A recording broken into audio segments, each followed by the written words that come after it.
चांदवडच्या राहुड घाटामध्ये 7 ते 8 वाहनांचा भीषण अपघात झाला। वाहनातल्या प्रवाशांमध्ये तुंबळ हाणामारी झाली। मुंबई-आग्रा राष्ट्रीय महामार्गावर राहुड घाटामध्ये वाहनांच्या लांबच लांब रांगा लागलेल्या होत्या।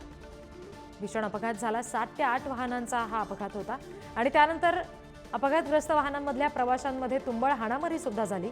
या सगळ्याचा परिणाम वाहतुकीवर झाला। काही काळासाठी वाहनांच्या लांबच लांब रांगा राहुड घाटामध्ये लागलेल्या होत्या। वाहतूक कोंडीचा सामना संबंधितांना करावा लागला।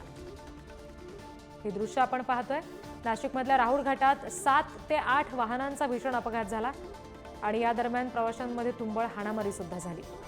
काही काळासाठी घाटातल्या वाहतुकीवर सुद्धा परिणाम झाला। लांबच लांब रांगा घाटामध्ये लागलेल्या होत्या। काही गाड्यांचा अक्षरशः चक्काचूर झालाय। ही दृश्य आपण बघतोय। 7 ते 8 वाहनांचा राहुड घाटात झालेला हा अपघात आहे, ज्याचे दृश्य सध्या आपण पाहतोय।